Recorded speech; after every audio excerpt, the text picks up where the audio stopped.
over the summer, I scraped this fireplace. It used to be this color.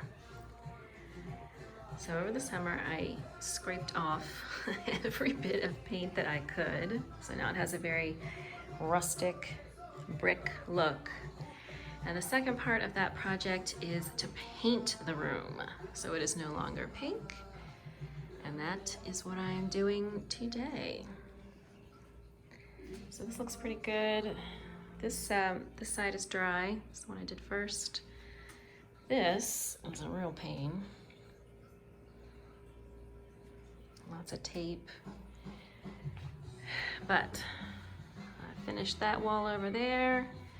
I've got to do all that and then this extends all the way over into our breakfast room. I thought you guys might get a kick out of how I organized my to-be completed whips for 2021 and then how I prioritized them. So the first thing I did was to list all of them.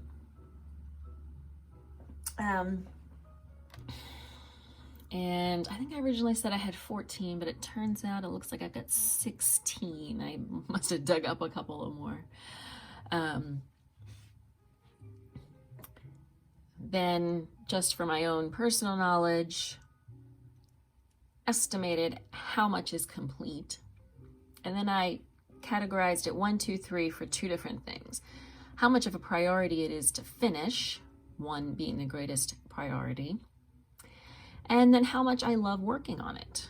Again, 1 being I love working on it, and 3 being I don't ever want to see this again in my life. So then I got a total, adding those two together. And then the first thing I did was to sort this column on Excel from least to greatest. So that would give me a rough idea of the order I wanted to work things in. And then from there, you can see that I reorganized it a little bit based on, whether the priority was more important or whether how much I love working on it was more important. So let's see. So for example, I love working on my descent pullover, but it's really not much of a priority at this point. It's not particularly old. I just started at the end of the year. So even though the total is 3, which is relatively low number, I still have it way down here at 11. And then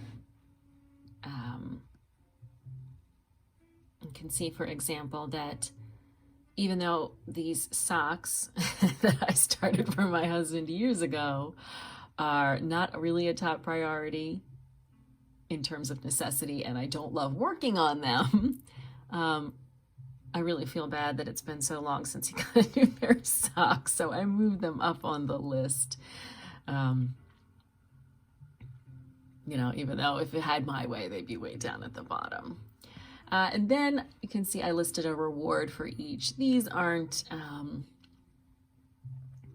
set in stone. I did not put a reward for the first 2 because one was just a Christmas project that I really should have finished anyway, and then the other one is the sweater for my son that is actually a pattern sample. And I really don't think I earn a reward for finishing those. They really just should have been done way, way back in December. But for everything else, I have written an idea for a reward, and then at the bottom is my ultimate reward that I will get if I finish absolutely everything, all 16 of these projects. So I did finish the Snuggle is Real, the cowl for my husband. So I'm going to go ahead and put that in. Why are all these green colors weird? I just want a normal green. You know what? I'm not going to put it in green. I'm just going to kind of gray it out. So I know that one is done. And that is where I am. I've got things organized. I may, not work on this order 100%.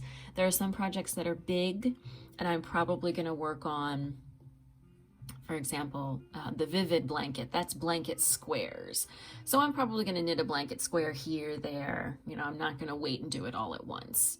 And I might shift these around a little bit. For example, I've already been putting some time into my younger son Ollie's baby blanket. He's 6. Because it's an easy log cabin garter stitch, easy to, you know, carry around and work on in bits and pieces. There's no pattern I have to keep in mind, no, you know, shaping, nothing. It's literally just squares of garter stitch, so, or rectangles of garter stitch. So I've already been putting in some work on that, and it's probably about 75% done now. I haven't put any work into my son's sweater, even though all it needs is a sleeve, and I could probably finish it in, you know, a couple of hours. It's just one of those things where I really don't like working on it because I already had to rip that sleeve out because I had run out of yarn. So definitely I'm going to play around with this order, but that is how I have it organized. If you would be interested in just downloading a copy of my Excel sheet, it's pretty simple, but if you just want someone else to do the work of setting it up and download it and fill it in yourself, leave a comment below. If there's enough interest, then I will share a link with you guys. Hey guys, I thought it'd be a good time to give you an update on my Finish Fix Frog projects because it's Valentine's Day, so I put on some makeup, and that's always a good time to make a video. So happy Valentine's Day. My Finish Fix Frog progress is not going quite as fast as I hoped because I am still finishing up my very last indie pattern design, which is a whole saga that if you want more information about, you can check out the last couple of podcast episodes. But I have made some progress. So primarily from my whip basket, the big thing I have been working on is my youngest son's baby blanket. He is 6.5.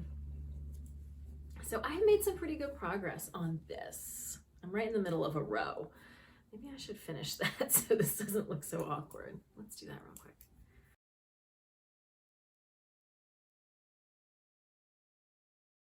All right, there we go. That's gonna make this a little easier to show off.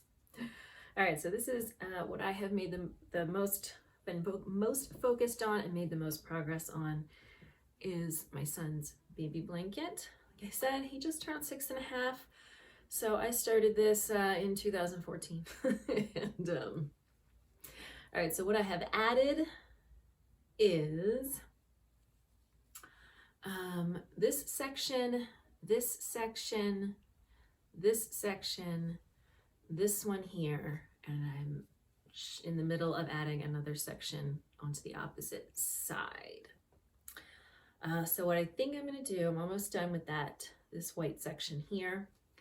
After that, I'm going to add a gray section up here and a gold section at the bottom, and I am going to call it done.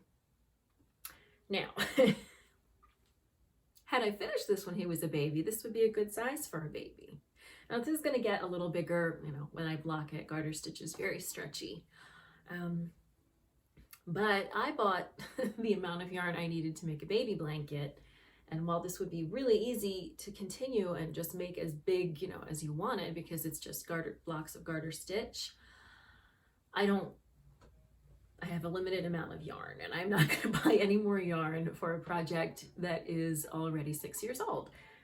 So I'm just going to, like I said, finish this section, add 2 more sections at either end, and call it done. I'm going to block it. It's going to get a little bit bigger, but it is definitely not, you know, going to fit his big boy bed. But, you know, it's, even for me, it's a nice lap blanket. I know you can't see my lap, but it's there. It's a nice lap blanket. He's a pretty little guy, so he doesn't actually sleep in his big boy bed. He sleeps on his crib mattress on the floor in my older son's room. He he just doesn't like to be alone. So I think a few years ago we had, must have been at least, maybe it was just at the beginning of the pandemic. At any rate, we had my brother-in-law and his now wife staying with us, and we also had, no, I know what it was. Okay, so this was 2 Thanksgivings ago. We had my mother-in-law and one of the kids' cousins came with her from Santiago.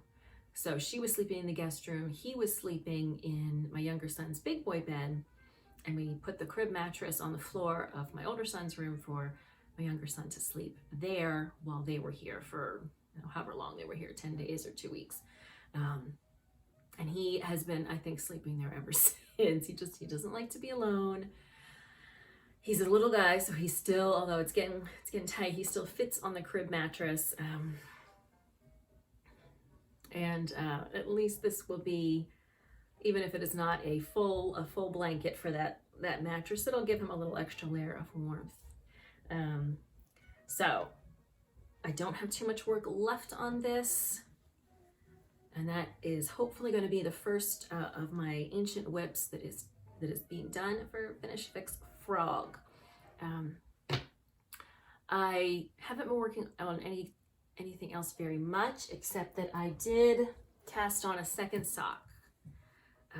So I finished this. This is my non-Euclidean sock. It's a pattern by Sarah Jordan, PA Knitwit, in the colorway is called Nothing Says Screw You Like a Rainbow, White Birch Fiber Arts. So I finished this back in the summer, or the end of the summer, because I remember working on it at the beach. And I am a long sufferer of second sock syndrome, so that's been done, but I did cast on the second sock. And these are a great pattern. They're really kind of my type of sock pattern in that they are mostly stockinette, but there's something fun going on at the heel. So this is a different heel. When you put it on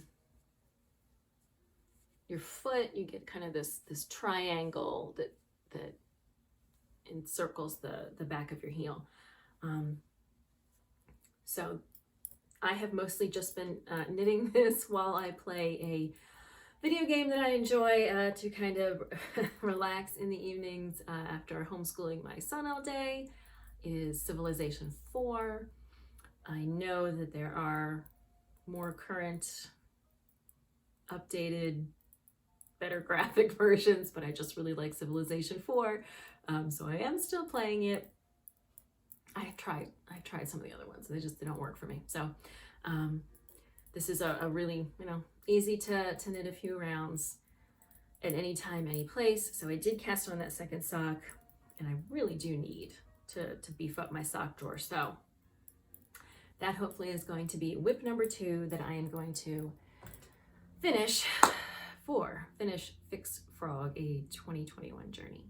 Have you been making progress on your whips or any other life projects, relationships, home improvement stuff, anything that you are finishing, fixing, or frogging? Please share with me. You can leave a comment down below.